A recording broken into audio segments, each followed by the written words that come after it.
Voici Noël, alléluia, Noël, Noël, alléluia. Voici Noël, alléluia, alléluia, alléluia. Je vous annonce une grande joie. Aujourd'hui nous est né un sauveur, c'est le Messie, le Seigneur. Voici Noël, alléluia, Noël, Noël, alléluia. Voici Noël, alléluia, alléluia, alléluia. Le Seigneur soit avec vous. Évangile de Jésus-Christ selon saint Luc. En ces jours-là, parut un édit de l'empereur Auguste ordonnant de recenser toute la terre. Ce premier recensement eut lieu lorsque Quirinius était gouverneur de Syrie. Et tous allaient se faire recenser, chacun dans sa ville d'origine. Joseph, lui aussi, monta de Galilée, depuis la ville de Nazareth, vers la Judée jusqu'à la ville de David appelée Bethléem. Il était en effet de la maison et de la lignée de David. Il venait de se faire recenser avec Marie, qui lui avait été accordée en mariage et qui était enceinte.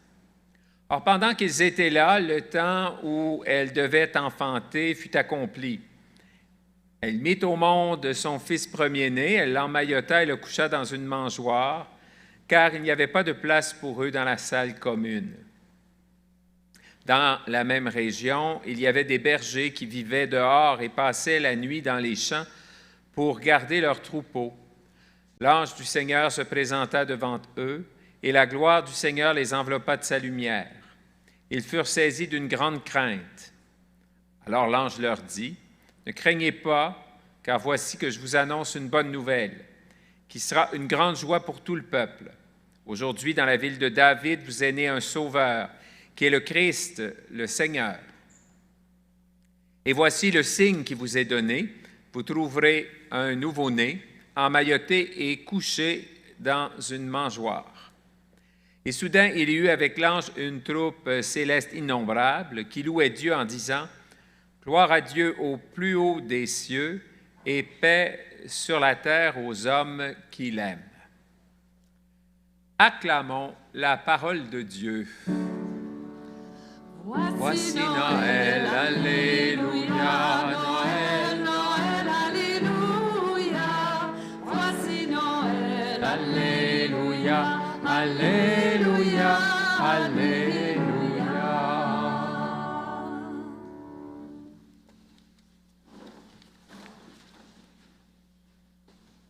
Voici que je vous annonce une grande joie.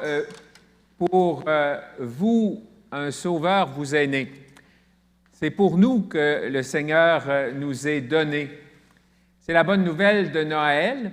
Et très souvent, quand on pense à ce récit de Saint Luc qu'on vient d'entendre, c'est donc beau. C'est beau l'histoire de Noël, non? C'est presque assez beau pour... on pourrait raconter cette histoire-là quand on endort les enfants le soir. Ça peut des fois aller jusque-là. Hein? On trouve ça, entre vous et moi, bien cute, l'histoire de Noël. Le petit Jésus qui naît dans une étable, bon, voilà, c'est beau. C'est beau parce qu'un Sauveur nous est donné et ce Jésus qui naît, dont nous célébrons l'anniversaire de sa naissance en ce Noël, comme à tous les Noëls, eh bien, il est notre Sauveur. Il est notre Dieu, celui qui nous donne la vie de Dieu. Dans ce sens-là, c'est très beau. Mais quand on regarde plus attentivement le récit du premier Noël, c'est pas mal comme nos vies. C'est peut-être pas si beau que ça, finalement. Voilà le recensement.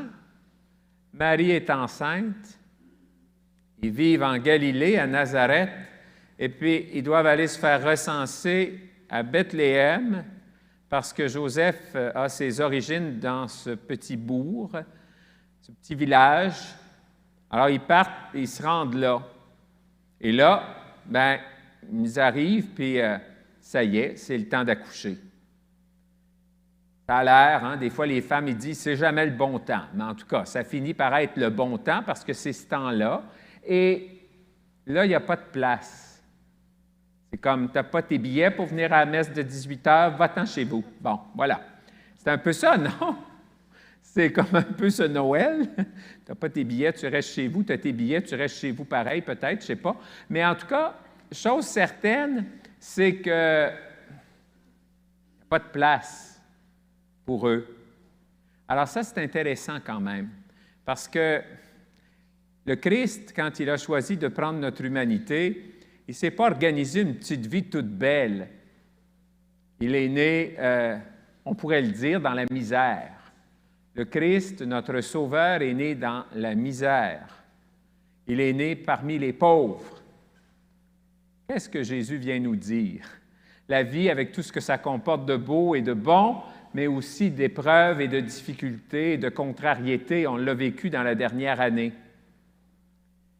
Toutes ces réalités qui nous agacent, qui rendent notre vie difficile quand arrive un deuil, quand arrive la maladie dans nos vies, eh bien, c'est pas simple toujours.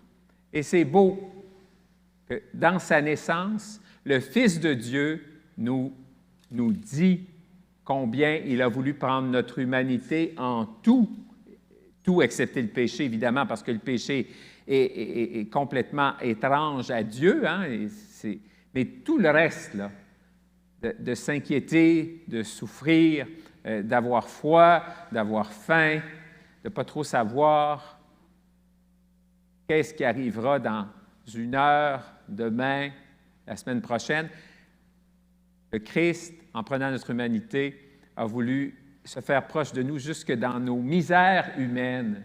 Et certainement que ce Noël, on peut le rappeler d'une manière particulière.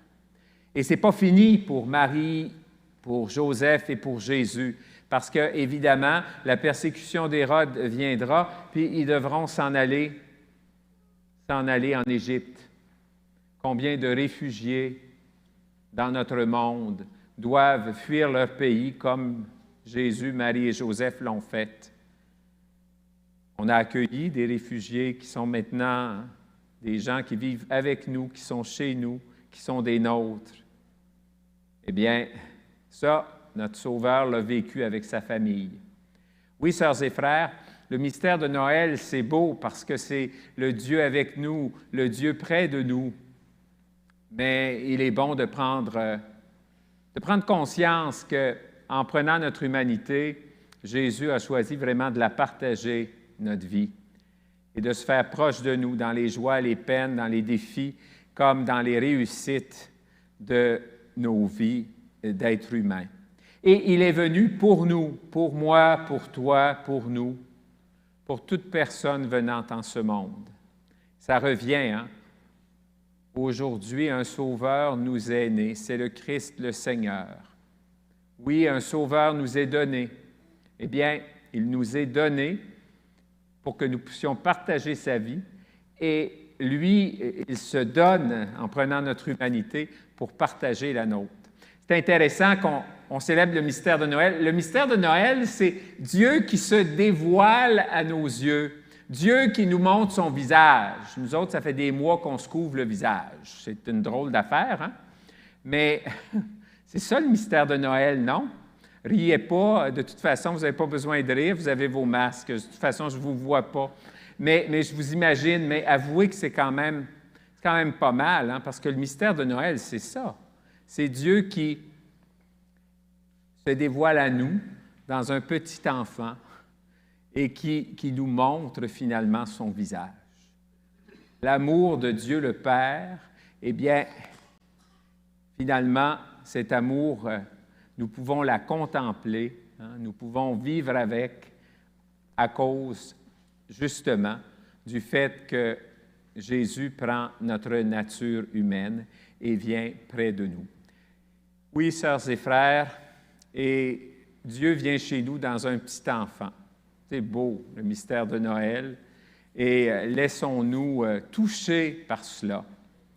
C'est intéressant, hein? En naissant enfant, bien, finalement, ça a été le chemin pour chacune de nous. Tout être humain, c'est ce chemin-là. Il ne prend pas un chemin autrement, il ne prend pas un chemin différent. Il prend le chemin de toute personne. Et en naissant enfant, eh bien, il vient nous dire que notre responsabilité, pas juste nous, les chrétiens, les chrétiennes, mais l'ensemble des êtres humains, doit prendre soin des autres. Parce qu'un enfant, là, si on ne prend pas soin de lui, qu'est-ce qui arrive? Il ne peut pas vivre. Et nous aussi, si nous voulons vivre, nous devons prendre soin des autres, pas juste des nôtres, certainement des nôtres. Et de ce temps-là, en temps de pandémie, c'est surtout les nôtres, parce qu'on ne peut pas être avec les autres. Mais c'est des réalités qui font partie de notre vie de chaque jour, mais il y a quelque chose de beau là-dedans. L'enfant qui naît ce soir nous invite à nous tourner les uns vers les autres. On le fait de façon virtuelle plus souvent qu'autrement, peut-être, par des messages, par toutes sortes de moyens qu'on s'est trouvés dans les derniers temps. Mais ce Dieu se fait proche de nous et nous invite, à notre tour, de nous faire proches des uns des autres. C'est un peu ce que Jésus vient nous dire dans sa naissance. Sœurs et frères, prions les uns pour les autres que ce Noël un peu particulier nous donne de redécouvrir l'essentiel dans nos vies. C'est revenu souvent, que ce soit à la télé ou ailleurs, on a dit que ce Noël nous ramène à l'essentiel. On n'a pas beaucoup de choix parce qu'il y a tellement de choses qu'on a laissé aller, mais en même temps, on ne peut pas laisser aller l'amour, on ne peut pas laisser aller l'amitié.